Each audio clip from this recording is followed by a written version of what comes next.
Welcome to this week's 2 Men in the Middle. This is where 2 men in the middle of the country get together and talk about politics, current events, and other fun stuff. I'm Craig Huey. I'm Brandon Koenig.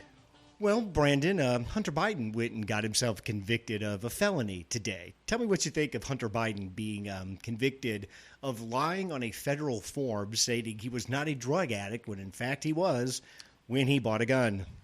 This was a case that I thought could go either way. It really just depended on, how lenient the jury was or whether or not they felt like there was a need to convict. From what I've read, there were, I think half of the jury initially was holdouts. They were convinced by the other side at the end of the day to convict. And this is a crime that is usually not prosecuted. So it's rare, and it'll be interesting to see the sentencing that occurs. One of the jurors has already spoken out publicly and said that she thinks Hunter Biden needs help. He doesn't necessarily need a sentence. And so I think it's very likely we'll see probation or a fine or a combination thereof. You don't think he's going to jail, do you? No. I don't either. No. So you're thinking probation, fine, that's all this is? Agreed. I think that's definitely what this is. It's obviously a sign that the deep state is after Trump. They only prosecute Republicans. Very true. So, it's the two-tier justice system. Everything's rigged. The tyranny of the DOJ continues. Right. So this law was part of the Baker bill that was passed, I think, in 93. James Baker was shot with Reagan, correct? Yes, 1981. And yeah. they passed a sweeping package of gun reform based on the fact that he was paralyzed after the shot? Yes. So forever paralyzed, he became a adamant gun control advocate from that day forward.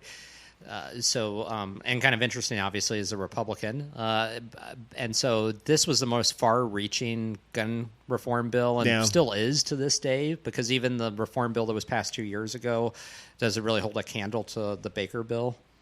And the Baker bill, this was passed in 93, and basically it made lying on this form a felony punishable by 10 years in prison. Trey Gowdy, Fox legal contributor. Trey Gowdy's the one with the really weird gray hair, and he always wears it. Like every time you see him, he's wearing his hair in a different style. Right. And he has a very kind of Southern kind of voice about him. Former congressman from South Carolina. Former congressman. Yeah. He was a prosecutor before he got into Congress. Right. And Trey said, to his knowledge, he has never heard of this charge lying on your federal gun form to be. He's never heard of it being charged as a solo crime. It is always charged with something else. To his knowledge, and he looked back through as much as he could, he said in the last 12 months, this has not been charged anywhere in the United States. And he thought over the 31 years that this law had been enacted, maybe you could find a handful of examples where this had been charged as a standalone crime. When it has, isn't it? Yeah, exactly, standalone, because usually it's in conjunction with other crimes committed. Yeah, I read something that in 2019, let's say, for example, roughly about 600 times a year, this charge gets referred. About 300 times a year, it actually gets charged. This is the first time, though, that anybody can remember, and potentially the first time in history, it is the only crime being charged. It's usually a leverage point when we're talking about, hey, Brandon, we've got you dead to right. We've got this gun. We've got, this is what stacks up the felonies to get you to play ball with what we want you to do. Yeah. And that's not what happened here. No. And for those that don't recall, there was a whole deal that the Justice Department was working on. Mm-hmm. So Weiss, the current prosecutor, to keep Hunter Biden from having a felony in the first place. And the judge questioned that deal and the circumstances of how that was crafted, and that resulted in a lot of public criticism as well as criticism by Congress. And so this is what sparked this very public prosecution on this charge. And I think the problem with the plea bargain is, again, they were looking for a path that Hunter Biden would basically have no charges, no record, and would walk away clean. And they came up with something where basically it was the gun charge and a tax evasion charge, and they tried to link the the punishment for the gun charge into the tax charge. The judge read it and said, "This makes no sense. Can anybody explain this to me?" No lawyer seemed to be able to explain it.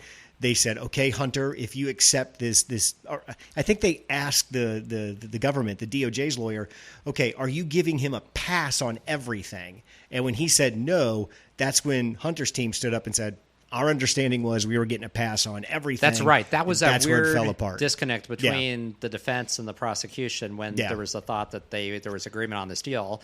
And then the judge was like, well, clearly you are not on the same page here. And they tried some weird stuff, how to connect these two up that the judge kind of smelled through. So you can make the point that the DOJ and the government, the deep state, whatever you want to call it, they were actively looking out for Hunter and trying to put something together that just kind of made this all go away. And at the end of the day, I really don't have a problem with that. We're talking about a gun charge that is lying on a form. Nobody was harmed. The gun was not used in any violence. On the tax charges, which he is still facing a criminal case on, the money's been paid. So I think that the general feeling was, okay, the gun didn't cause any harm. The tax has been paid. Let's just kind of shuffle this down and well, be, I think be done. it's important to know, too, there's no evidence nor allegation made that President Biden has advocated on behalf of his son, interfered in the investigation, had any communication with DOJ to craft any type of deal. So, I think that's worth stating, despite all of the speculation and conjecture, to the opposite. So whatever deal was crafted independently at the Justice Department without undue pressure brought to bear by the executive branch. Do you think all of the stuff Comer's done in all of his committee and the God, it seems like it's gone on for a year now. All of the attention on the Biden family and what the they impeachment did that hasn't gone anywhere or didn't do, I really don't know. Do Yeah. you think Hunter would find himself in the spot he's in if Comer hadn't, without James Comer? Oh, absolutely not. I mean, this would not have the legs it does. And I think obviously the Justice Department felt pressured to do something to not, give the appearance of bias or impropriety. And so I think that's why you see them moving aggressively on this, because normally this would not be prosecuted. Well, if I'm a Trump supporter, I'm like, well, it doesn't really feel good, does it? To me, these two cases are pretty similar in that neither one of them should have been brought. I agree. And I think in a rational world, this should stop the criticism by MAGA supporters, and the claims of a two-tier justice system and deep state. I don't think it will. I don't think the chance about the calls about Hunter Biden's laptop are going to go away. Well, there's no way you can say that if his last name wasn't Biden, he would be charged with this. There's just absolutely no way. Now, by the same token, you can say if his last name wasn't Biden, he wouldn't have got offered the sweetheart deal in the first place. Which I never understood why they tried to do that. With Comer and the Republicans on the warpath, the easiest move was to sacrifice Hunter. I mean, they don't. Right. Who cares what Hunter does or says or thinks? He's been the lackey, black sheep of the family his whole life. Apparently, his job is to go around and help swing deals with his dad and his uncle. Who cares if all of this, you say, drop the tax stuff because the money's been paid, but to throw a bone to Comer and his boys, we'll negotiate a felony for Hunter on the gun charge.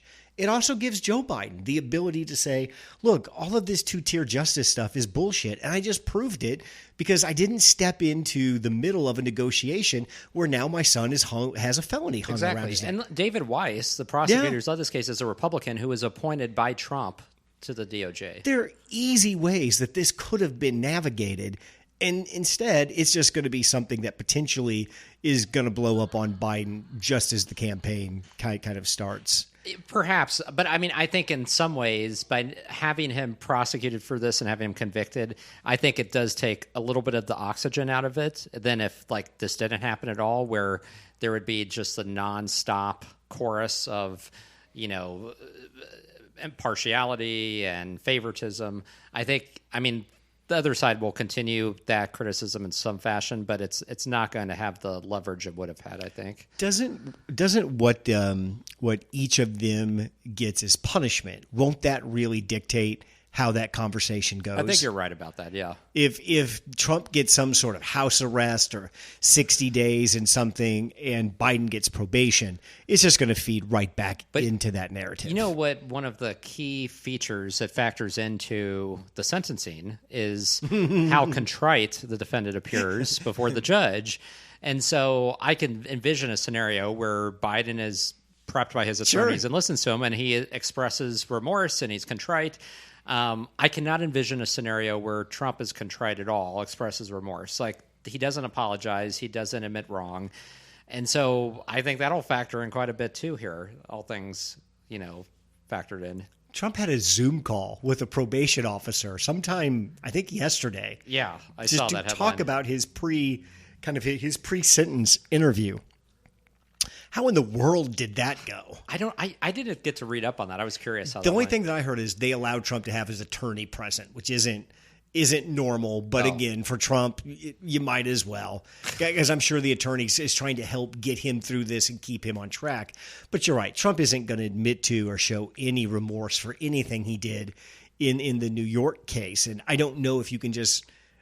Do you have to take that? Judges have a wide latitude when it comes to sentencing. My guess is that will either really piss Merchan off and he'll use that to justify whatever he does, or he'll just say, hey, that was part of we're just going to let this go. And let's be clear. I mean, even in the other cases as well, like if we want to go with the most clear-cut case, which isn't going to happen before the election, but if the Mar-a-Lago document case was proceeding, Trump wouldn't show remorse or admit to it, even though the facts of that case are just glaringly clear. Yeah. I mean, you have video evidence, like, that's a slam dunk case, but Trump won't admit, no matter what the criteria is or the instance of wrongdoing. I'm beginning to see too that where the state cases are going to be problematic.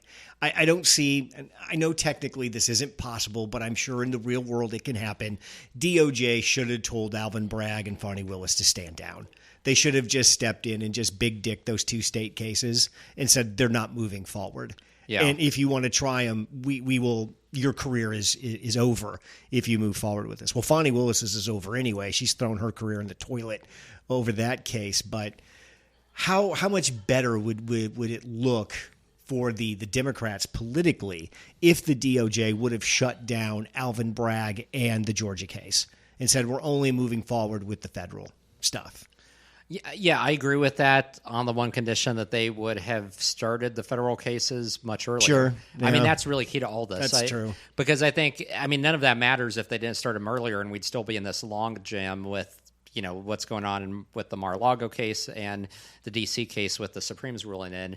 I mean, this gets to my eternal frustration, the fact that Merrick Garland, drug his feet on this case as long as he did. It took the January 6th committee handing him the case on a silver platter, basically, for him to step in at that point. It should not have taken that long. Like, this investigation should have started January 7th, 2021, and it didn't. I mean, we lost 2 years. Why by the end of 2020 didn't Jack Smith indict Trump for simple obstruction in the Mar-a-Lago case? And reserve the right to come back. Had he been appointed by then? When was he appointed? But my point is, I know what you're saying. If you could have got him up to speed, they could have taken half of that case, the half of the case that there is no defense for. I mean, I've not listened to a single lawyer podcast that hasn't said Trump is dead to right in the Mar-a-Lago case. Not at all. Why don't you just bring that case, get your conviction on that? That buys you some runway for some other stuff. This whole thing feels like it's been mismanaged a little bit. Well, and I don't disagree, but I don't find blaming Jack Smith. I think based on the tight timeline, like, he's actually performed very well and has been very fast.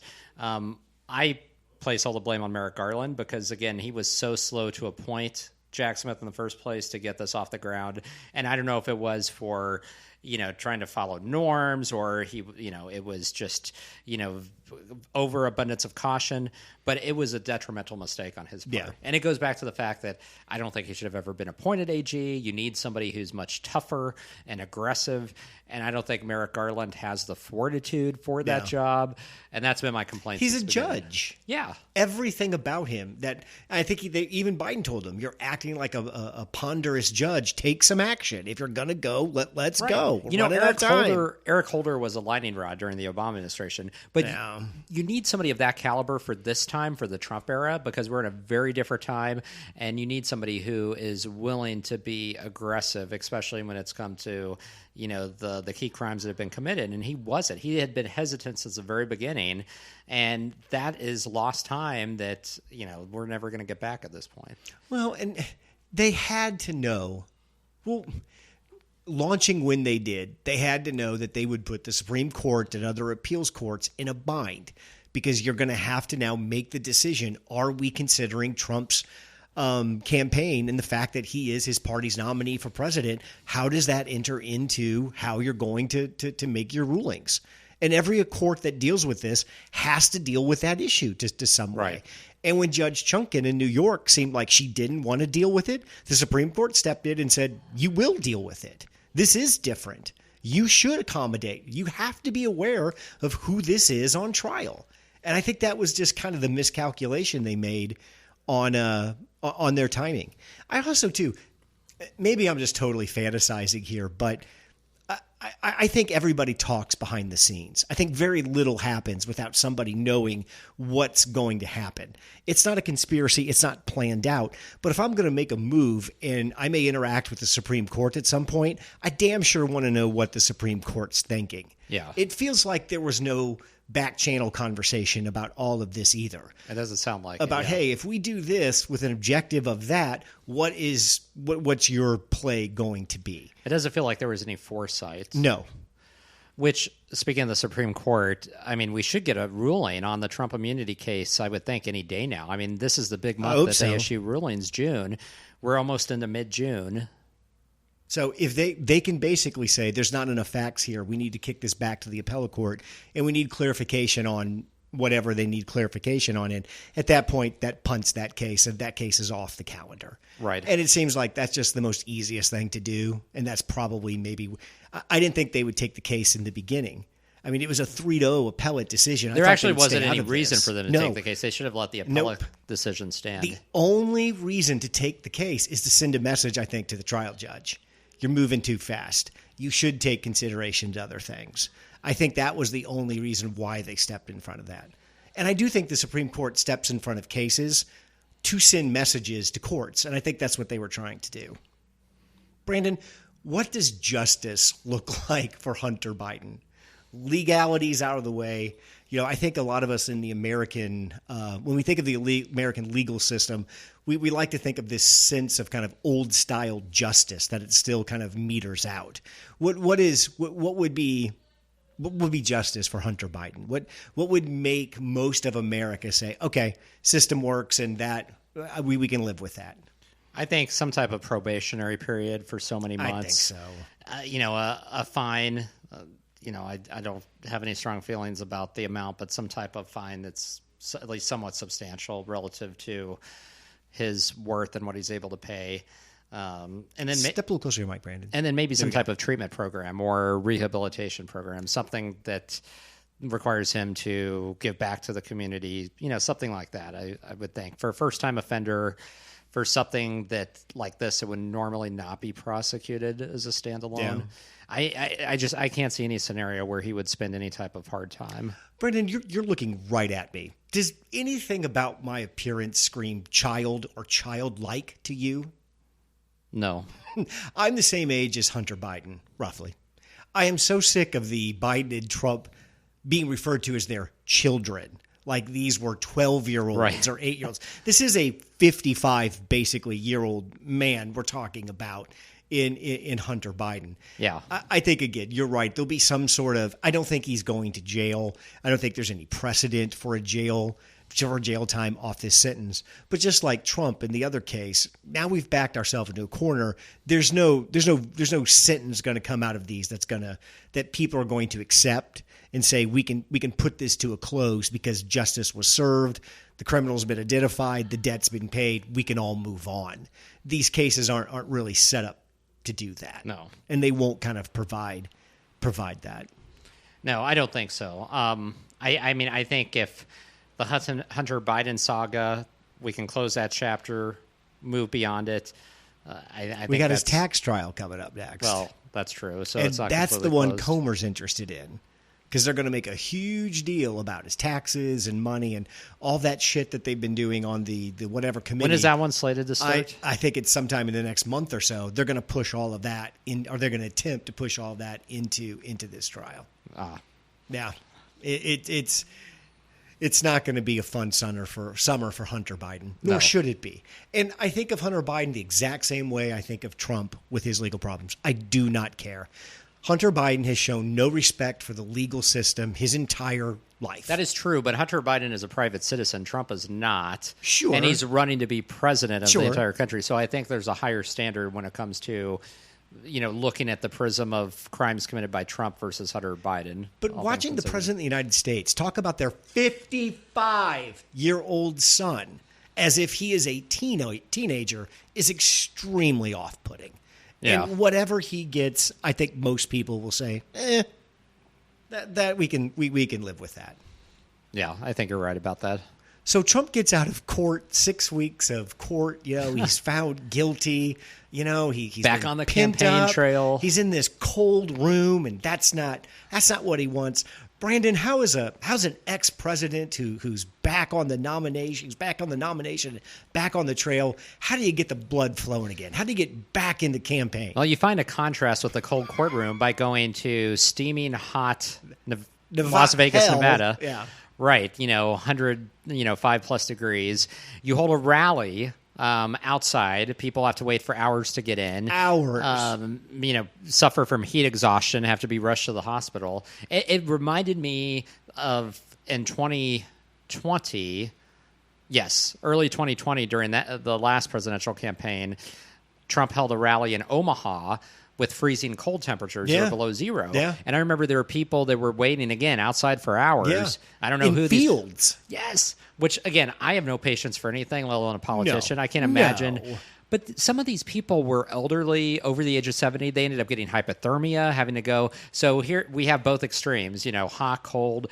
And you have Trump get up there on the stage, start ranting about shark attacks and about electric boats. And So help me out. The shark attack would he rather be electrocuted or killed by a shark? Eaten by a shark? Yeah. And he went on it was the shark. Okay. No, well, he would rather be electrocuted than eaten by a shark. Okay, because I got you. Okay. Right. I just want to make sure I got in his mind what he was debating there. Death by It was electrocution. rambling. Yeah. He started talking about batteries and boats too. Batteries is one of his favorite topics. I read it and then I heard it and then I still couldn't make sense of it and then my brain just got tired and I didn't want to try to figure out what he was trying to say because it doesn't really matter. It's all gobbledygook. But this is what drives me crazy is that the media may cover this. I didn't actually see it get a lot of coverage, and then we'll move on. And, we're in a cycle where we're talking about Biden's being senile, which I understand based on his age. But then you see this just crap that Trump says, and you're like, what the heck? How much more of this has to happen before people wake up and something's off here? What's going on? I'll watch Fox do a solid A-block segment on one of their shows about how Biden is a vegetable, can't string two words together, and they'll show multiple clips of him looking like he's completely lost.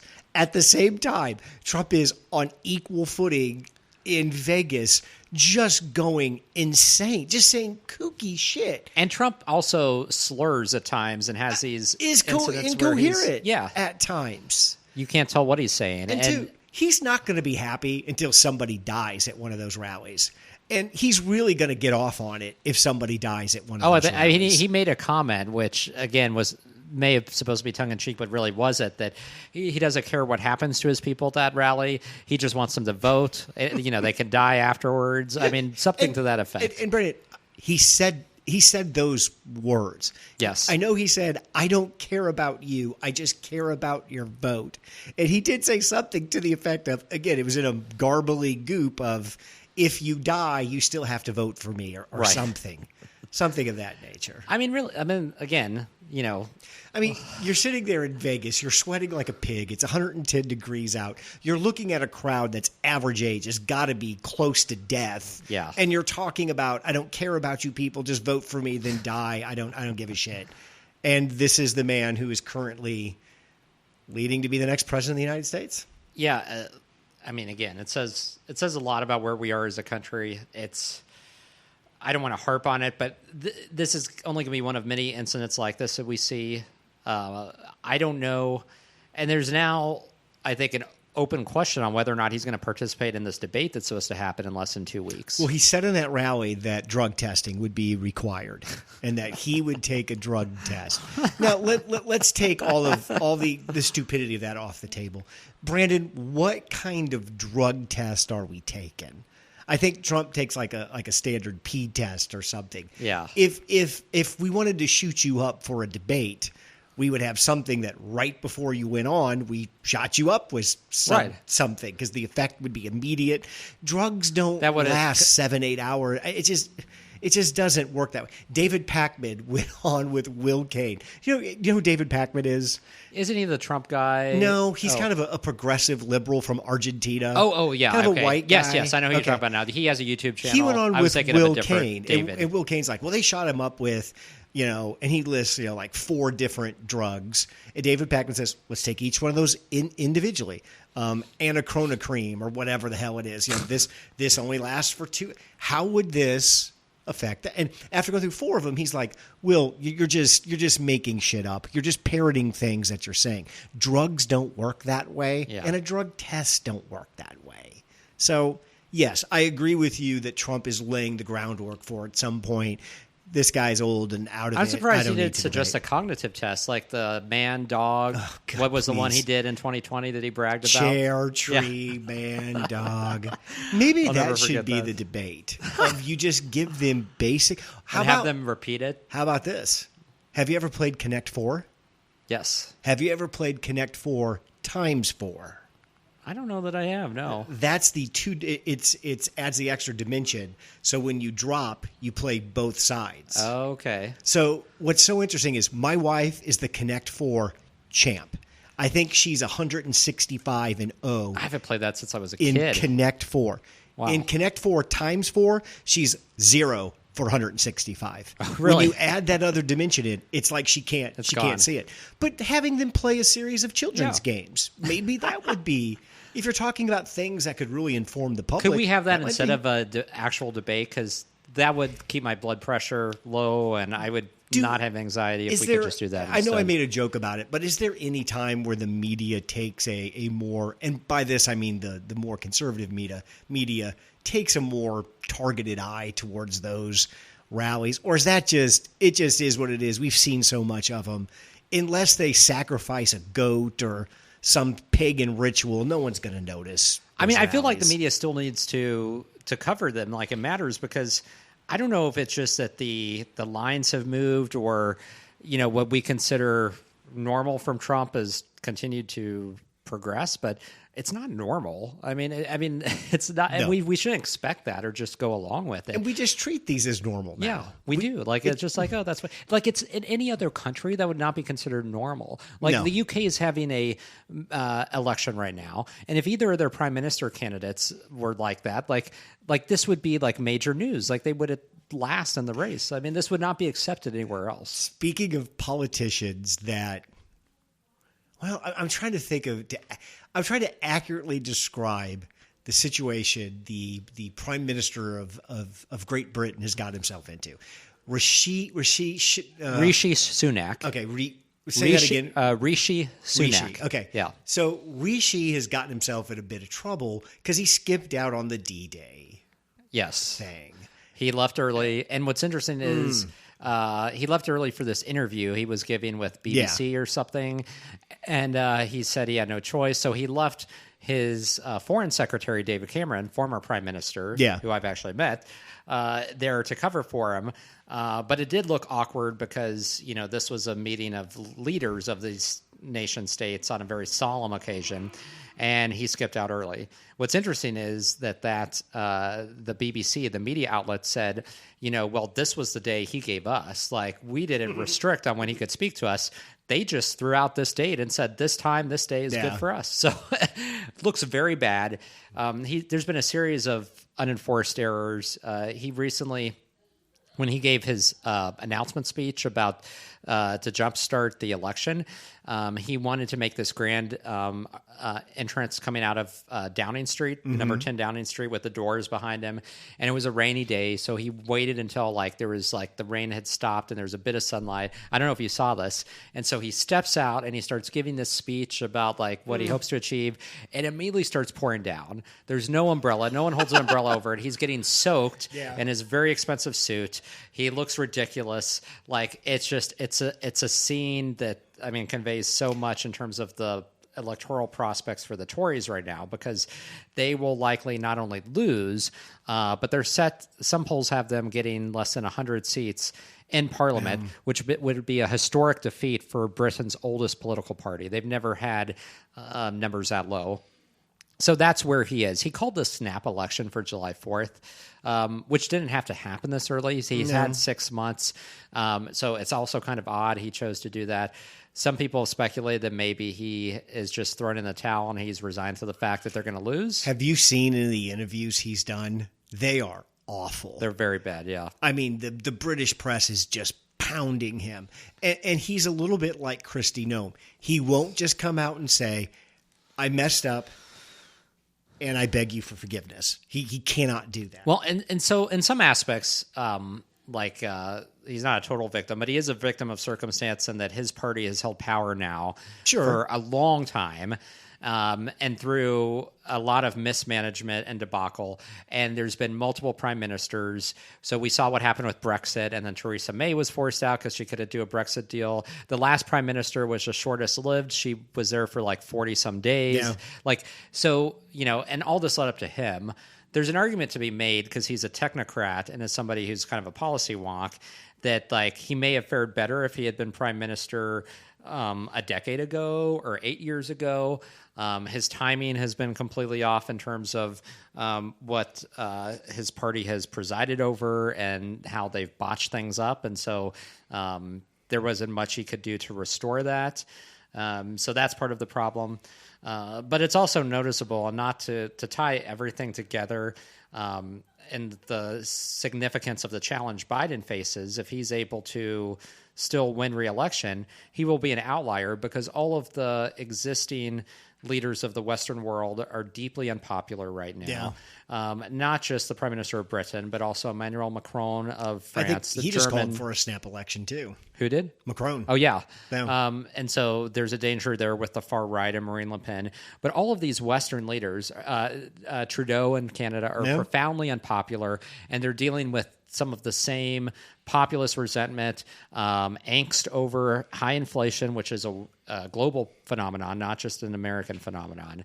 So, that's the state of things. But yeah, it's been a debacle over there. And I think Rishi, I think some speculation is that he wants to go back and work for a VC firm in California and just move as soon as this is over. That's really what he looks like. I think that's what in the cards for him. It's almost to the point that every campaign needs to hire just a 22-year-old college bro.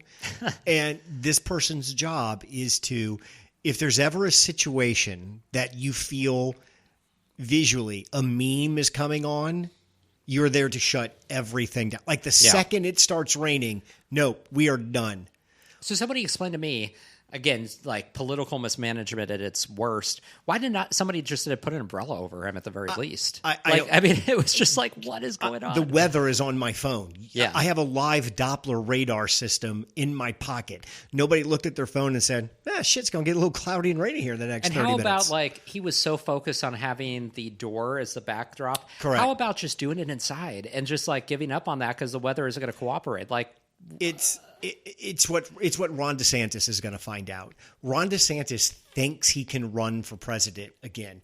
He put so many memeable images where he looks foolish. They will outlive him. They will just, as soon as he tries to get back in, he's going to get pounded. That picture of him in all denim, where he's still a little pudgy, before he became Ozempic Ron, where he's got those white boots on, and he is trekking his family through that driving rainstorm in New Hampshire.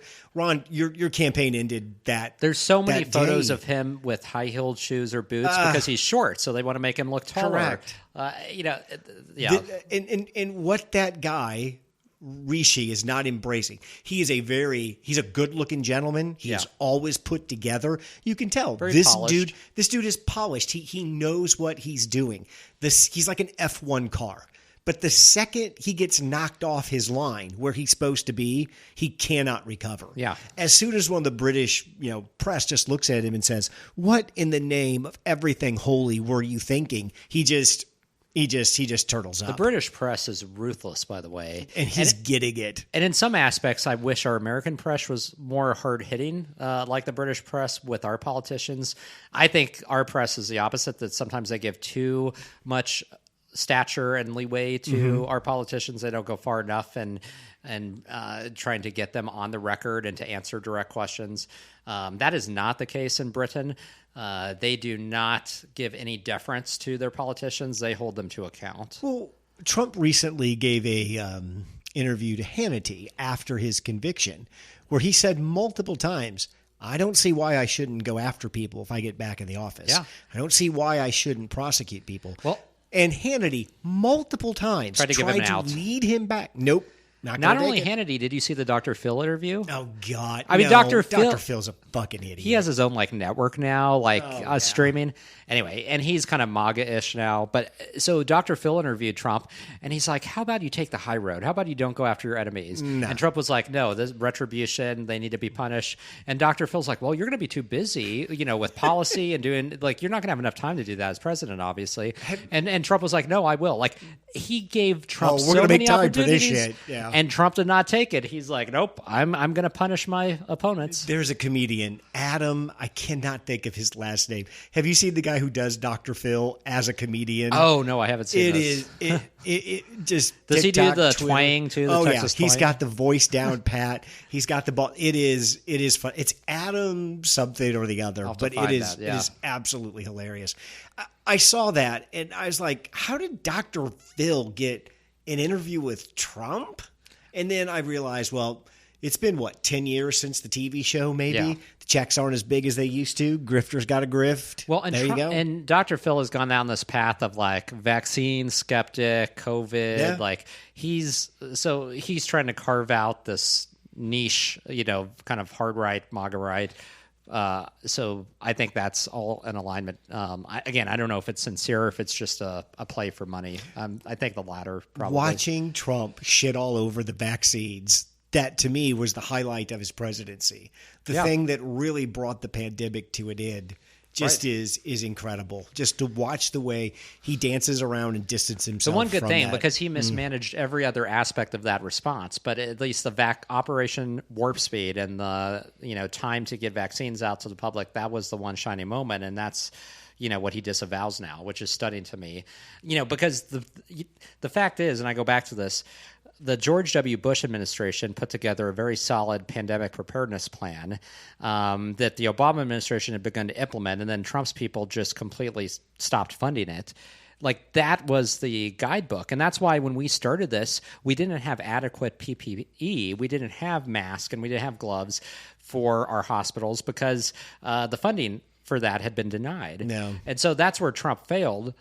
He won out on the vaccines, but he won't take credit for that now because he has to position himself a certain way with his base. Trump's going to do rallies from now until the election. I'm trying to think, outside of the debates, rallies and news conferences will be his only campaigning, I would think. I mean, and news conferences only with friendly hosts. This is going to be with the Fox and the OANs and all Newsmax that stuff. And all of that crowd. So you're going to get a steady diet of these all summer and into fall as we get closer to the election. Is there anything left I'm thinking back to the old TV show MASH is on Hulu, and I was watching Hulu the other day and saw MASH. It just pounded through 8 seasons of an old TV show that I like. And there's an episode where Hawkeye's like, people are so numb around here. I'm going to eat naked tonight. No one's going to notice me, and he does. That's these rallies for Trump. That's a good analogy. Instead of Hawkeye's nakedness, is there any grotesque behavior? Is there any new area Trump could get into in these rallies outside of sacrificing 3 virgins in the crowd that I don't know that would do it. I think there are no virgins in this crowd either. Trump's diehard supporters have accepted the caricature that he is and the baggage he brings because their antipathy and the way that they loathe Biden is so strong that allows them to forego any type of even reluctance or hesitancy they have towards Trump. I mean, that's really where it is right now. So that's the universe they're operating in. But again, the problem is Trump has no plan and really has no desire. This came up during the Dr. Phil interview as well, where Dr. Phil asked him about broadening his appeal and what he was going to do with that. And I mean, he just overtly said he had no plan to do that he thinks this is about bringing out his base and he's focused on bringing out MAGA and that's it. So that's a tack he's going down. But, there's a recognition that only has so much appeal. And so the question is, we go back to this, will his campaign be able to bring him back towards the middle at all? Or will Trump stubbornly do his own thing like he typically does and just play to MAGA? Maybe that's a way we could increase our podcast listenership, Brandon, is we do the potted character. Dr. Phil. Oh, that would be a little bit fun. I mean, I bet I could do a Tucker Carlson pretty easily. There's no shortage of personalities. Have you watched any of his interviews on X? I've watched clips. They're getting bizarre. The topics are getting weirder. Gosh, who would he have? He had somebody super bizarre on recently, and I can't remember who. But yeah, I mean, I do want to pivot because I do not.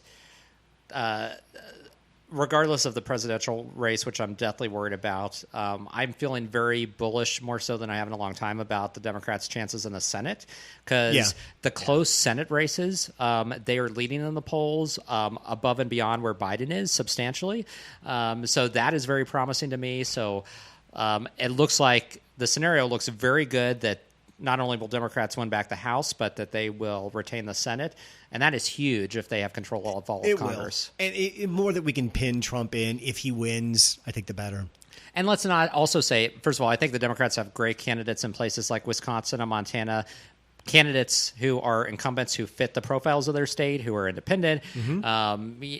But also the Republicans are, again, nominating people who are problematic. People like Carrie Lake, or in the case of Wisconsin, Pennsylvania, ultra-wealthy millionaires and billionaires, in many cases who don't even live in those states.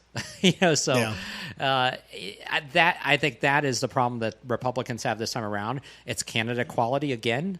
They keep having this problem over and over again. They're not able to solve for it. It doesn't seem like this slaps them in the face constantly, and they just don't seem to pick up on it. Brandon, when I was a kid, I used to think the best job in the world to have was the Supreme Court justice, because you basically got to do whatever you want, whenever you want. Lifetime job security. You had no boss, job for life, and you got to do exactly what you wanted to do. I think and no enforceable ethics code. That's true. And nobody can tell you you're doing it wrong, right? Nobody can put any rules on you. You basically get to do whatever you want to do. And I think there's people can some lavish truth to gifts that. on you. They can bribe you. I mean, did you see that? If we're talking about Clarence Thomas, it comes out that he's accepted millions more in travel and gifts from Harlan. I can't think of the guy's name. Harlan. It's not Harlan Crow. Harlan Crow. That's his name. Yeah. Who's his billionaire, basically a benefactor. By the way, that name sounds like a villain out of a James Bond movie, doesn't it? But, I mean, I think regardless of who is elected the next president, I think Thomas will retire. Yeah. Because Thomas wants to make money. He does want to make before money, he yeah. dies. And this is his chance to get out. How much And let's could be he clear, charge per speech? Let's be clear. This is these are gifts and money that he didn't previously disclose. It's just coming Correct. to light now. Well, From Brandon, years he ago. read the rules that he was confused. I'm sure it was so I terribly mean, it's not like confusing. the man reads and writes for a living. He just saw the instructions and he just didn't know what to do. I mean, so he because just didn't ethics report any. disclosures are so innately confusing. Well, there's that graph that's come out of like all the other justices, gifts and stuff, and these tiny little bars that you could barely And it's see. like the spike and then for his Thomas. is just off the top. I guess we're right back to, and this conversation is going to center up on Alito. And there was an activist / reporter who taped a private conversation with Alito and Thomas at what sounded just like a gala or a party or something. Yeah, so this was a fundraiser thrown by the Supreme Court Historical Society. So think like upper echelon, mostly women who promote history of the court and fund programs around court preservation, building preservation. So they have this gala. It's hobnobbing of the Supreme Court justices and big time donors. So this undercover activist does something that people on the right have been doing a number of years. If you followed like the James O'Keefe. Oh, yeah. And Lila Dreyer and some of these folks that would go into like abortion clinics in the Democratic circles. So Democrats have adopted this. But she goes in there and just directly talks to Chief Justice John Roberts, to Sam Alito, about asking about their philosophy on the court. And so Justice Roberts gives her the polished, respectable answer that you don't want courts, and deciding moral judgments. Like, we are lawyers. We're here to interpret the law, not to set the moral tone of the country or promote a religion. And even at one point when she talks about how, again, in character, this is a Christian country and, we need godliness. And Justice Roberts is like, well, like I have Jewish and Muslim friends that would probably disagree with you on that, which again is a legitimate answer to where we are as a diverse society today. Alito, however, is very much of the fact that we're in basically a battle of good and evil, that you can't compromise with liberals, with the left. His answer is all about how, that we have to legislate and decide on morality. So it's very clear that he has a very specific ideological bent that influences the way he thinks and decides cases. Where Roberts was more the law will decide. Right. Alito was there's much more to that. And he made it very clear that he sees two sides. I think he also made it clear that he's picked a side. Yeah. And the side that he's on is the side of godliness. Very good point. He's already decided. Yeah, he's not. That's what I took was the big thing from it.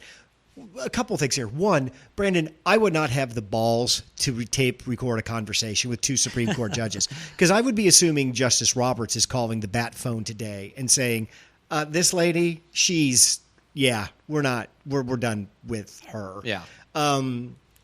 Does she have like a wire? Like, how do you do that? I think you just put your phone in your pocket, just turn I guess it on and so, record. and turn it. Okay, you could do so that. Muffled, yeah. But you're going to do that in a private conversation with two. Haven't these two earned enough respect that you don't do that to?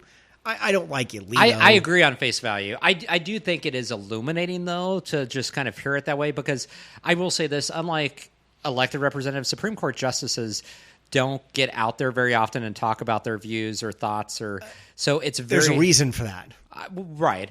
But at the same time, if it's an open question about that they have biases that are impacting their ability to decide cases, I think that there's insight that being gleaned from that. But I agree with you. I don't like the methods or the tactics to do that. And isn't the first day of Supreme Court judge school, first lesson is, if you're somewhere talking to somebody and the topic isn't your favorite sport team or the weather, you just politely excuse yourself and you walk away.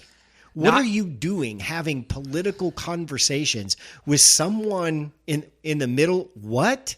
I thought that was. But I think that's ridiculous. Again, they're assuming this is a friendly crowd. These are people who are supportive, who are on their page. That's why you go to class. It's not a friendly crowd. Well, they're not on your page. And even if they are, you shouldn't be talking out of school to these people. I mean, I can't agree more. I do want to pivot because I thought the more interesting conversation was the one with Mrs. Alito. Well, she sounds like a treat. She's a firecracker, Is isn't she? Martha? Martha Alito? I think so, yeah. Martha is one of those names that every woman named Martha is like over 80. Right. Now, when I would visit my mom and dad when they used to live in the old folks compound in Florida, like half the women there were Martha, the other half were June. Old lady names. I'm sorry, go ahead. Well, so she comes across as defiant, defensive, unapologetic. She spit on their neighbors. Right. So that tells you everything you need to know. But it surprised me that she is all about, she's almost retribution is probably the right word, because she's like, they will get what's coming to them. She alluded to the fact that she's German and the Germans know how to get back at people. I was like, what? Again, as the Supreme, I keep saying this again, Supreme Court, there's 9 of you. You have an unlimited amount of power. She had no filter. You don't turn around and say, Martha, we're done, Martha, aren't we? We're not talking about this. She doesn't care. We're not airing this out in front of God knows who. She did not care. Doing? She does not care. And then she talked about wanting to fly a Sacred Heart of Jesus flag, so she doesn't have to look at the pride flag across the pond or wherever. Trump flag, that really got her off. And then she says that as soon as this nonsense with my husband is over, I'm going to fly a different flag every day. She spoke about she had created her own flag that was like yellow and black and had the Italian word for shame that she was going to fly. Like, I mean, it was just it just went into kind of bizarro territory. After Martha's a delight, just a mad old lady that's just going to fly. She also had a laugh that was very grating, which is some people need to temper their laughs because, yeah. So Roberts has basically told the Senate, you can go fuck yourself. I'm not meeting with you. I don't give a shit about your proposed rules and your code of conducts, co-equal branch government. I'm not talking to you, and I don't give a shit. I support that position 100% out of Roberts publicly. Publicly, yeah. But it doesn't absolve the Senate from still being able to have an enforceable ethics code. This is where we disagree. They're a co-equal branch of government. The Senate does not get to dictate to them what their ethics. Then who does? But the whole point of co-equal branches is that there's accountability, that the branches checks and balances. So there has to be a branch that checks the Supreme Court. I agree. And the only one could be the legislative branch. It can't be any other. I wouldn't solve the problem that way. I would solve the problem with 10-year sentences. Or 15 years or something like that. But again, that would be Congress to decide that. So it's still the legislative branch with accountability. But that's not a code of ethics for their conduct. You're just limiting their amount on the court. But why would a code of ethics be unacceptable if it was? Why can't the Supreme Court put down a code of conduct for the executive branch? Because they have no legal authority to do so. But they interpret the law, but Congress makes the law. If Congress wanted to make a law that there's a code of conduct for the Supreme Court, they can enact a statute saying that. So could Biden do an executive order redefining the court? Could the court issue an emergency opinion on, I don't know, restructuring Congress? Biden could. But see, that's the problem. Like, I mean, that could not happen. Just like FDR's court packing scheme was declared unconstitutional. But Congress, if they wanted to, could expand the size of the court. I don't think that's a good idea, but they could because the court has expanded before, and it's because of Congress choosing to do so. The only time we have these conversations about the court is when we feel, or a section of us feel, they're not doing what they should be doing. When the court disagrees with our section, then we start talking about reforms and expansion and all this other stuff. That, to me, the natural state of our relationship with the court should be tense because we should not be getting everything. We should not even getting, on our best day, we should be getting half or less for compromise. If Roe hadn't happened, if Comey Barrett hadn't been put on with 45 days left. If we go back to Gore, if all of that hadn't have happened, we wouldn't be sitting here thinking this way. True. We're thinking this way because we don't feel the court is performing in the way we want them to perform. I'm just saying if you revisit past history, there are instances in the early days to late 1800s, even early 1900s in our republic where Congress did legislate regarding the court. Like, Sure. that's not something that it hasn't been done in recent memory. It's not something that you can go back and look at the last 40 or 50 years. But if you go back prior, you can find instances where that's been done. I'm just going from a straight. If I'm Roberts, I'm pissing and marking my turf. Court's mine. We don't need your help, and I won't accept it. And Well, if you and- want to and turn I don't this into think- a fight, we can fight about Well, it. and I don't think Roberts should, because I think that would the independence of the court would be violated if he meets with Congress. I think there should be a barrier there. I'm completely in agreement on that, but I don't think that precludes from Congress from acting if they think it's appropriate. So is this all just the perception of what Alito is doing to we'll just say to the Democrat side, smacks of impropriety? And you could point to this and say, this is a man who's let his religious views cloud his legal judgment. And what does that mean? I guess what I'm trying to get down to, there's no remedy for this. There's no election coming up where Alito would have to take into consideration, his constituents, what they think of him. All the normal checks on power don't apply here to him. Right. That he'll sit there as long as he wants, and there's nothing you can do about it. Well, and I mean, the flag thing is problematic because of when it occurred and bias there. But what's even more problematic to me is Jenny Thomas and her involvement in January 6th. And Clarence Thomas still not recusing himself from any of the Jan 6 cases. Like, he continued, despite the fact his own wife was actively involved in that. And so that's where I think there should be a line, because it wasn't even private activities. It was public. It was known. This wasn't like behind the scenes. It was out there.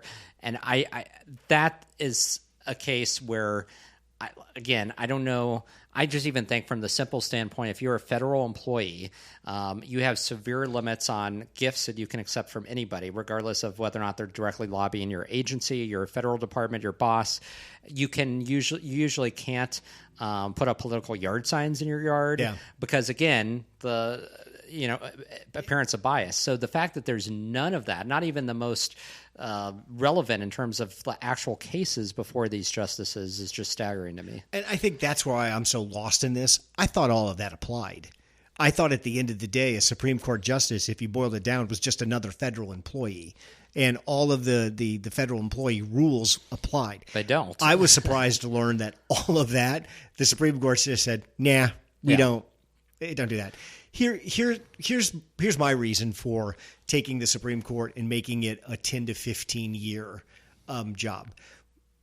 Lawyers and high-end legal people, if you're at the top of the legal profession, you make millions upon millions upon millions upon millions of dollars.